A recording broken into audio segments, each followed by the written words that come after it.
emphatic in his presence.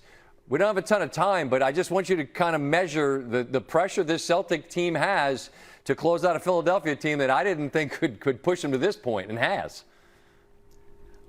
Well, Jaylen Brown and Jason Tatum do have a lot of experience doing this exact same thing, playing in a Game 7 after they've lost control of a series, and they've been very successful. I will just say this. The Celtics have yet to prove to me that they can win a game when they're not making their threes. And if they're not making their threes tomorrow, Joel Embiid's window opens. That's been their identity. When they make them, they win, and by a lot. When they don't, there's problems. We'll see what comes Saturday. Brian, appreciate the time as always. Enjoy the weekend. Flawed teams, he said. The 1 seed has not looked like the 1 seed in this series, and if Detroit didn't beat Orlando on Friday, their season was done. And it looked like it was done because the Magic found a gear in the second quarter. There's Anthony Black. The lead is 8. Desmond Bane, one of the great shooters on planet Earth, rips net, and it's a 16-point lead. Paolo Banchero sizing things up. He'll pull. The Magic outscore the Pistons 35-12 in the second, tied for the second largest point differential in any quarter this season. It's all smiles. They lead 60-38. Let's go to Church Street. No, let's play the second half. Detroit signed up for 48. Asar Thompson. Shooter. Duncan Robinson hits the 3. All right, it's a 14-point game. Robinson, speaking of great shooters, buries that. Suddenly a 10-point game. Down 11. Paul Reed blocks Bane. Thompson. Robinson in transition, high off the glass. Pistons down 9 at the end of the third. Now it's a 7-point game. Cade Cunningham, float game. That was a rock off the glass. It dropped. Missed the free throw. 5-point game. Cunningham in transition. Ball fake. Patience. He had 32 and 10. We're tied at 72. The Magic, meanwhile, not very good. Couldn't make a shot. Jalen Suggs with a miss. They've missed 14 straight. Bane, a clean look. No. 15 straight misses. Jamal Mosley can't believe it. It's a 6-point deficit. Suggs, 20 straight misses. Banchero. Ultimately, the Magic would miss 23 consecutive shots between the third and fourth quarters, which is the most missed shots in a playoff game in the play-by-play era. That goes back to 97-98. Meanwhile, Dunk, step back, cookies. He had 14. I think you saw them all. The Pistons roar back and win by 14. Force a Game 7. Until it's over, for us, it ain't over. And they just, continue to impress me.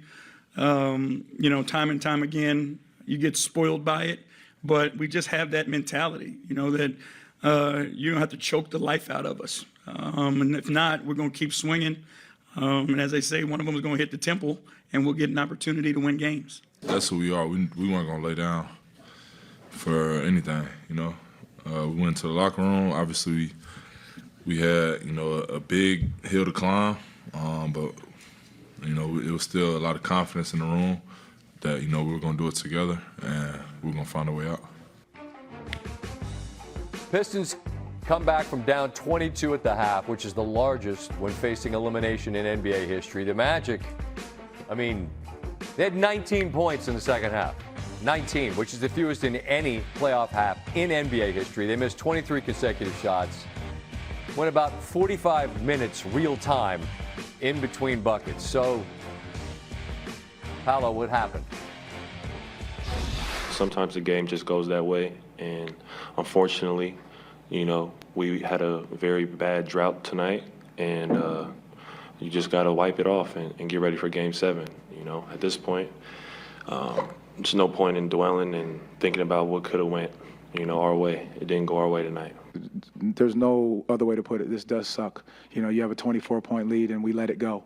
And I think the reality is it's got to sting and it's got to hurt right now, but you've got to be able to bounce back, and you've given yourself an opportunity to go get it done in Game 7. Joined now by Iman Shumpert to try to make sense of what happened in the second half, where Orlando Iman goes 4 for 37, 1 for 20 in the fourth. Scored 19 total points. A 22-point lead turns into a 14-point loss. What happened in that second half?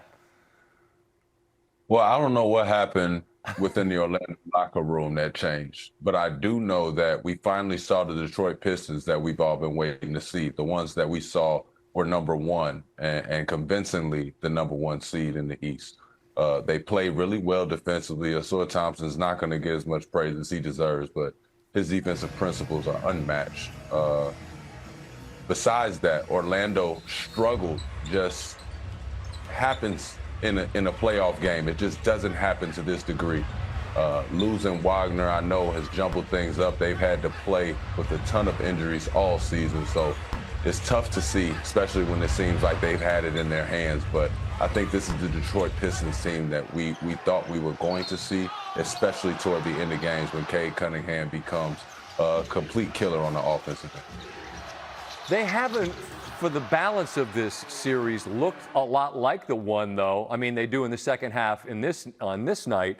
But what's the mentality, Iman, that they just have to bring on Sunday in Game 7 to put that to bed? Because it won't matter what they look like. If they win Sunday, they get another series to become who they were all year long. I think they just have to keep playing with pace. Playing with pace and then playing with the same attitude that they had in the second half of tonight's game. Just making sure that they are sound defensively, they pick their spots to gamble, and they get out in transition and make people pay.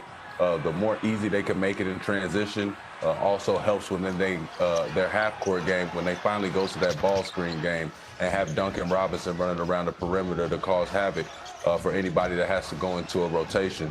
Other than that, limiting the times that at the end of the game, Cade Cunningham is looking to be a passer or a distributor, and he can focus on just scoring the basketball.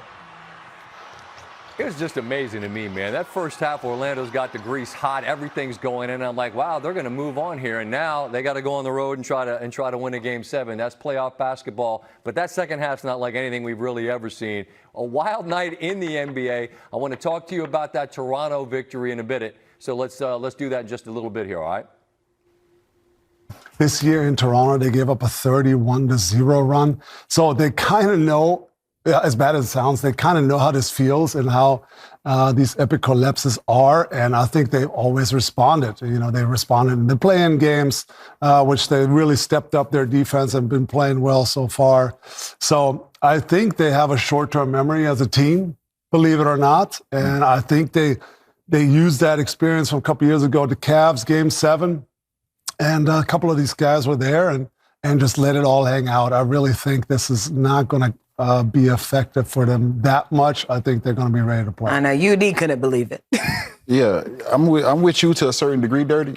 You have a short memory tomorrow. Tonight, you stay up all night and lose sleep over this one. To me, I in a playoff game, when you get up and get a lead like that, you have to protect it. And to Blake's point, what we talked about earlier, this was all self-inflicted. You completely came out and did everything you did in the first half and reversed it and did the opposite.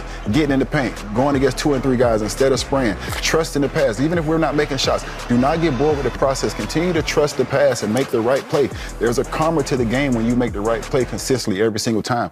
And I just think the Magic got away from that. Yeah, I mean, like UD said, you do let this affect you tonight. You think about it. But at the end of the day, the Magic are an 8 seed. And if you tell an 8 seed, hey, we got a chance to go to Game 7 and win this and move on and beat the number 1 seed, they'd take it, right? Not in this way. This isn't the way they drew it up, but you still got a chance. So you have to flush it and get ready. But yeah. I mean, to talk about the Pistons, I mean, the second half was incredible. That's the Pistons we saw all season long, and we hadn't really seen it until tonight.